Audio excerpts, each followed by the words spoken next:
قدرمن دوستانو په تورخم عمري په انډغالي کې زموږ همکار رفیع روشن دی وروستي جزئیات اخلو. روشن صاحب سلام مشه بخیر راغلی او د ستړي مشو سره پوښتنه هم دا کوم چې په کمپ کې وروستي جزئیات وروستي تغییرات او بدلونونه راغلي دي او که نه؟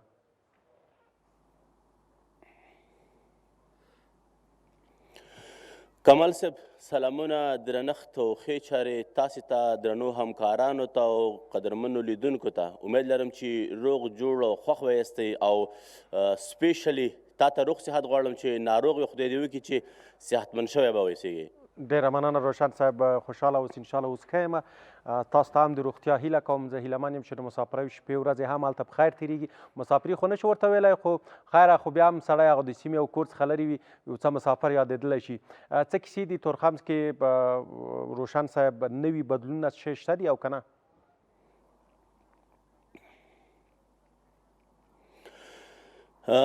مننه. نوي بدلونونه دا دي چې دغه اوس چې په کومه ساحه کې زه ولاړ یم دا د هغه 21 متره سړک پای دی، یعنی زما په بغل کې تاسې چې ګورئ دا خروجي دروازه ده او دا هغه 21 متره سړک دی چې د کمپ له پیل څخه تر پایه د کمپ په زړه کې یا په منځ کې راتېر شوی دی او دغه چارې د اواري پای ته رسېدلي دي. دې تر څنګ هغه کمیټې چې تیت او پرک وي، یعنی یو په یوه او بله په بل ځای کې وه، هغه هم داسې تمه کیږي چې د کمپ خروجي برخې ته دلته راشي. د دوی لپاره دلته ځایونه په نظر کې نیول شوي، همدارنګه یو لوی تالار چې غونډې او کنفرانسونه به پکې کیږي، ځکه دلته ملي او نړیوالې مؤسسې او همدارنګه خیریه بنسټونه د حکومت مشران راځي، دلته له کمپ څخه لیدنه کوي، دلته له کډوالو سره ګوري، د هغوی ستونزې او دلته د کمیټو پرمختګونه ارزوي. نو د هغو لپاره دلته د کنفرانسونو لپاره ډېر لوی ځای په نظر کې نیول شوی دی چې هواري او هر څه جوړ شوي دي. او د دې تر څنګ نورې هغه چارې چې په کمپ کې رغنیزې چارې دي هغه هم په چټکۍ سره روانې دي او بالاخره نږدې راتلونکي کې به دغه رغنیزې چارې هم پای ته ورسیږي. ښه، د سړک په اړه زه غواړم لږ نور معلومات هم ترلاسه کړم. د سړک یوازې همداسې هوار پاتې کېږي که نه به په دې به قیر کېږي یا به سیمټ په اچول کېږي؟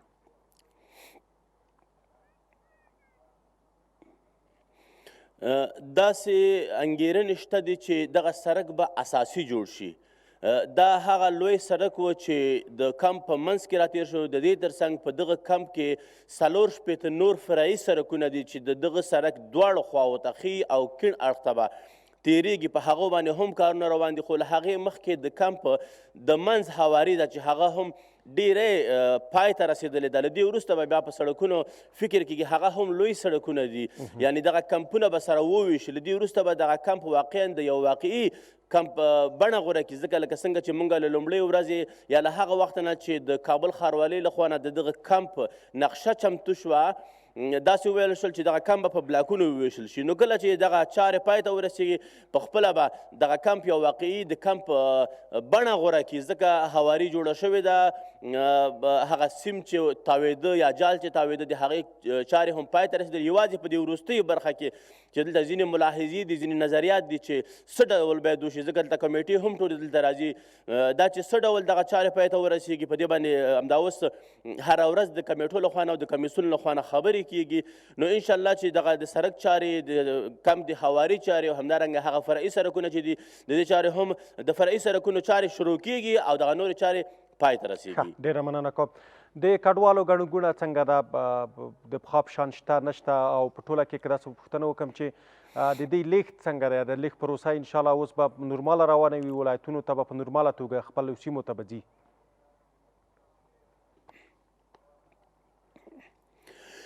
کډوال لا هم را روان دي. تېره ورځ زه له همکارانو سره د هغه ځای ته تللی وم کله چې دوی فرضي کرښې نه دېخوا را اوړي کمپ ته، یعنی د کمپ نه په لرې ساحه کې دروازې سره دوی ته د بایومتریک او ثبت او هغه د IOM دفتر او همدارنګه ځینې روغتیایي کلینیکونه له عمري کمپ څخه انتقال شوي دي د چارو د لا سمون په پار. هلته موږ تللي ولو، ومو کتل لا هم ګڼه ګوڼه وله. ځینې وګړي چې دي هغوی په انفرادي توګه راځي، ځینې وګړي چې دي هغوی له کورونو سره راځي، ځینې وګړي لا هم په هماغه ډول دي چې د کورنۍ ډېر غړي هلته پاتې دي، دوی لږ دخوا راشي. نو لا هم هغه چارې روانې دي، یعنې ګڼه ګوڼه لیدل کېږي په هغه ځای کې چې کله تاسو وګورئ چې د کډوالو د مهاجرت هغه لومړی رسمي پاڼه چې دلته ورته ورکول کېږي یا هغه فرمش ورته ورکول کېږي هلته لا هم ګڼه ګوڼه ده. خو دا چې عمري کمپ ته رارسېږي د دوی چارې یو څه پای ته رسېږي. ما مخکې وویل چې هغه د ثبت او د بایومتریک چارې هغې ځای ته انتقال شوي دي، نو کله چې دوی دلته راځي دلته ورباندې هغه بیروبار او رش ورباندې نه اوسېږي. هماغه رش د کمیټو په کارونو کې یو څه سهولتونه راغلي دي. ښه یوه مهمه خبره دا ده چې دوی وایي چې هغه لکه څنګه چې تاسو یادونه ورته وکړه چې اوس هم داسې کورنۍ راځي چې د کورنۍ غړي په پاکستان کې د پولیسو لخوا بندیان شوي دي او تر اوسه نه دي خوشي شوي، حتی تر دې چې دغسې دي چې ځینې ماشومان هغلته پاتې شوي کورنۍ دلته رسېدلي. په دې تړاو د خپله چارواکو هغه کوم چارواکي چې هلته درغلي دوی سره تاسو خبرې کړي دي که نه؟ چې کله دغه چارواکو د پاکستاني چارواکو سره خبرې وکړي چې تر څو دغه کورنۍ هغه بندیان یې راخوشي کړي سره یو ځای شي، ځکه نیمه هغلته پاتې دي نیم دلته پاتې دي، دغه وحشت به د دوی تر څو پورې همدغسې روان وي؟ یو څوک چې راوباسي نو د کورنۍ مشران خو یې پرېږده چې هغه پخپله ورسره راشي. نو دغسې کورنۍ چې دلته راځي دا هم بې سرپرسته پاتې کېږي. د دغې سرپرستي دلته په کمپ کې یا پخپله په افغانستان کې هم یو څه ستونزمنه ده. په دې تړاو تاسو مسؤلین سره خبرې کړې او که نه؟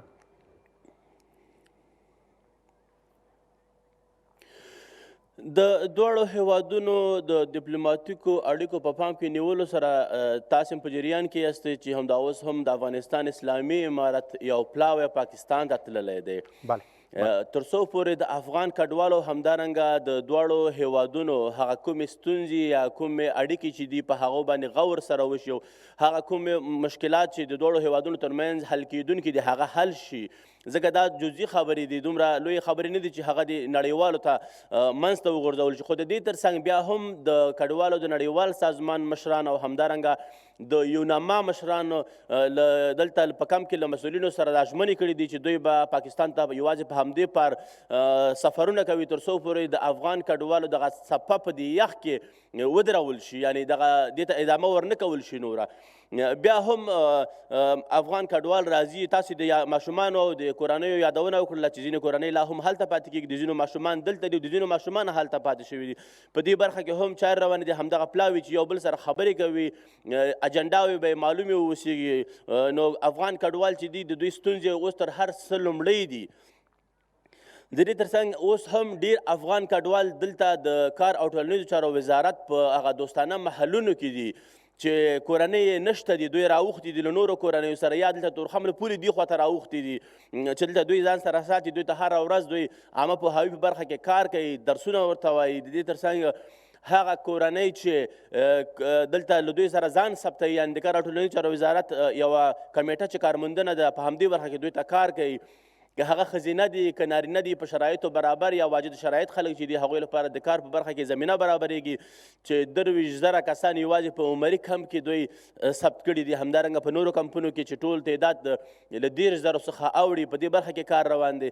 خو په ټوله کې ویلی شم چې د اسلامي امارت منصوبینو یا مشرانو له پاکستان سره په دغه برخه کې خبرې شروع کړي دي او دغه اوس چې دغه پروسه بتي یا ټکنۍ ده، هم فکر کوم چې همدغه خبرو لامل به وي. ډېره مننه کوم. روشن صاحب، د روغتیا په اړه کوم لږ معلومات درنه اخلم او هلته چې زه ګورم هلته خړه پړه ده، شاید یو څه یخ هم وي ځکه لمر نشته دی. د روغتیا په تړاو باندې خپل هغه کوم ټیمونه چې دي هلته څومره دوی پرمختګ کړی؟ ما پرون یو ګزارش تاسو وکتلو د عامه پوهاوي په تړاو او د نورو په تړاو مو د ډاکټر صاحبانو سره خبرې کړې وې. غواړم چې دلته هم درنه وپوښتم چې د وروستي جزئیات چې دي روغتیا په تړاو یا هغه خپلو کمیټو سره چې تاسو خبرې کړي دي.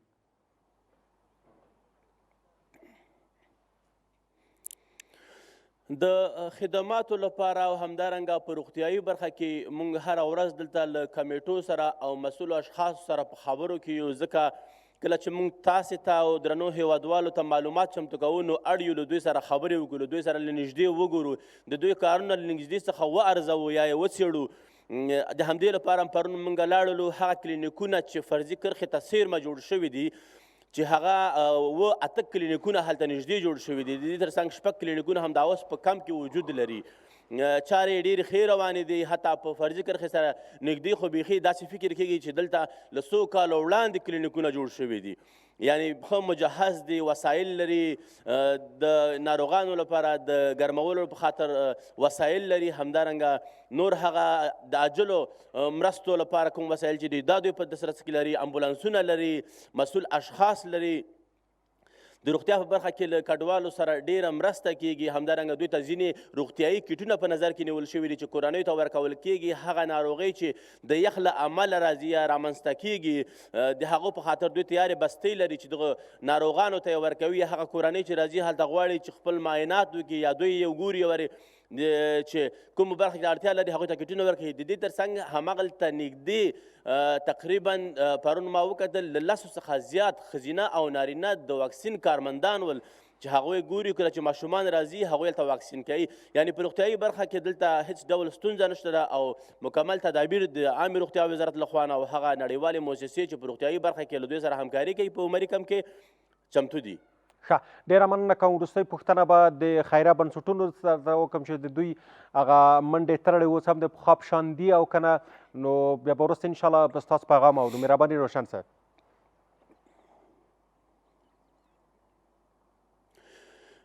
ډیری افغان کډوالو لپاره د خیریه بنسټونو دریځ اوس دا دی چې له کمیټو سره په اړیکه کې کیږي، هر هغه څه ته چې اړتیا وي دوی ورته وایي، بیا یې هغوی کمپ ته راوړي. د پخوا په پرتله چې هلته به زرګونې کورنۍ راتللې او همدارنګه د مرستو شمیر هم بیخي زیات و. اوس دا چې لا نظم راغلی دی، دا چې د کډوالو شمیر یو څه کم شوی دی، اوس دلته دا چې تر اوسه پورې لا کم په اساسي توګه نه جوړ شوی، یعنې د ذخیرو لپاره یا د سټاک په خاطر دوی داسې مناسب ځایونه نه لري چې خدای مکړه که باران ډېر تیز شي یا سیلاو راشي یا څه وشي، په دې خاطر شاید دوی هغه مرستې ونه شي ساتلی. نو په دې خاطر باندې له مرستندویو کمیټو او خیریه بنسټونو سره دوی په اړیکو کې دي. کله چې هر څه ته اړتیا وي، ځکه دوی سره لیستونه دي، هغوی ته هم لیستونه ورکړي دي. د لیست له مخې ورته ویل کېږي چې دغومره مواد یا په البسه اوسیږي یا که خوراکي مواد اوسیږي یا خام خوراکي مواد اوسیږي چې کله افغان کډوال کورنیو ته ځي یا ولایاتو ته ځي هلته ورته ورکول کېږي. نو دوی ورته وایي چې په دغومره تعداد کې یا په دغومره شمېر کورنیو لپاره خوراکي مواد پکار دي، البسه پکار ده، پوښاک پکار دي، نور هر څه شته چې اړتیا اوسېږي دوی ورته وایي هغوی کم ته رارسوي، یعنې په مرستو کې کموالی نه دی راغلی. ښه، ډېره مننه کوم. کوم څه چې ما نه وي پوښتلي او تاسو په ذهن کې وي مهرباني وکړئ روشن صاحب.